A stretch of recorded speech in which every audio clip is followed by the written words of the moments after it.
Hi hello welcome to news 360. నేను మీ హేమమాలిని. ఇప్పుడైతే మనతోటి సర్కార్ నౌకరీ డైరెక్టర్ శేఖర్ గారు ఉన్నారు. ఆయనతో మాట్లాడదాం. అండ్ ఈ ఆలోచన ఎలా వచ్చింది, కథ ఎక్కడి నుంచి వచ్చింది కనుక్కుందాం. హాయ్ అండి.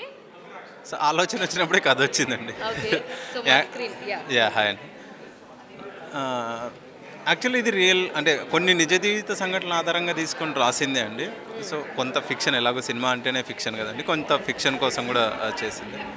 సో ఆ ఐడియాని సార్కు చెప్పుదాం అంటే, సార్కి ఇదే కంటెంట్ ఎందుకు చెప్పడం అనేది, ఎందుకు చెప్పాలి అనేది చాలామంది అడిగిన క్వశ్చన్ అండి.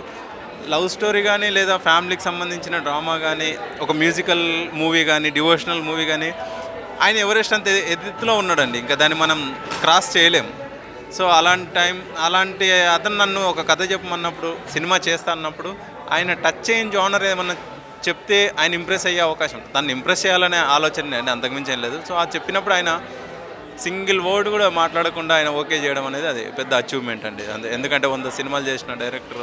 యాక్చువల్ థింగ్ ఏంటంటే కథ వినంగానే పట్టుకొచ్చి చెక్ ఇచ్చేసారని చెప్పని అన్నారు. అది చాలా అరుదుగా జరిగే సన్నివేశం, మీతో జరిగింది. మీకు ఎలా అనిపించింది?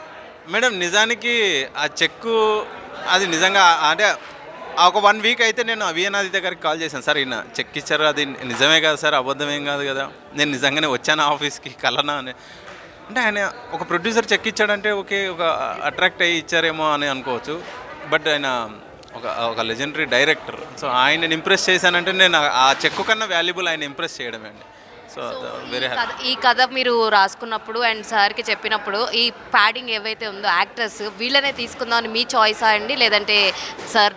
లేదండి, సార్ది ఏది సార్ అలా చెప్పలేదండి. బట్ నేనే క్యాస్టింగ్ చేసి, నేనే వాళ్ళని వర్క్షాప్ చేసి ప్రాపర్గా అనుకున్నప్పుడు ఆ లుక్తో సహా ఫొటోస్ తీసుకెళ్ళి సార్కి ఇచ్చినప్పుడు ఆయన కొన్ని సజెషన్స్ ఇచ్చేవాడు, కానీ క్యాస్టింగ్ ఆయన ఏం చెప్పలేదు.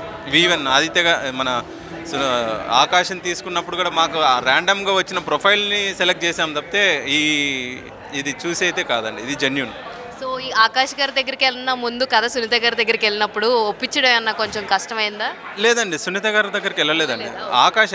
ఆకాష్ గారే కథ విన్నారు. ఆకాష్ గారు విన్న తర్వాత నేను ఆప్షన్ ఇచ్చాను, లేదు సునీత గారు కూడా ఒకసారి చెప్దాము అంటే, అప్పటికి ఆకాష్కి తెలిసిపోయింది ఎవరు ప్రొడ్యూసర్లు అంటే రాఘవేంద్రరావు గారు అనేది. సునీత గారికి ఇంకా తెలియదు.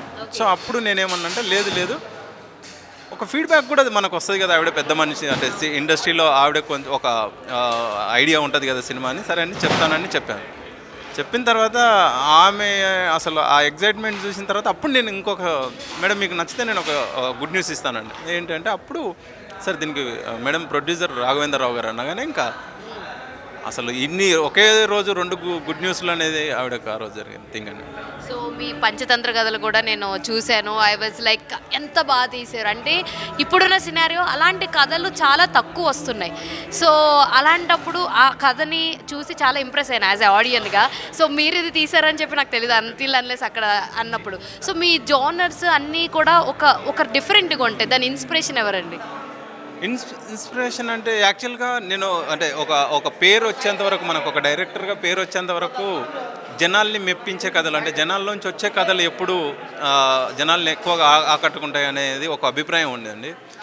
బట్ మనం ఈ సినిమాకి ప్రతి సినిమాలోంచి ఏదో ఒకటి ఇన్స్పైర్ అవుతూనే ఉంటామండి. సో అలా అయ్యింది. So all the very best అండి శేఖర్ గారు, and eagerly waiting for your సర్కార్ నౌకరీ. All the very best. Thank you so much.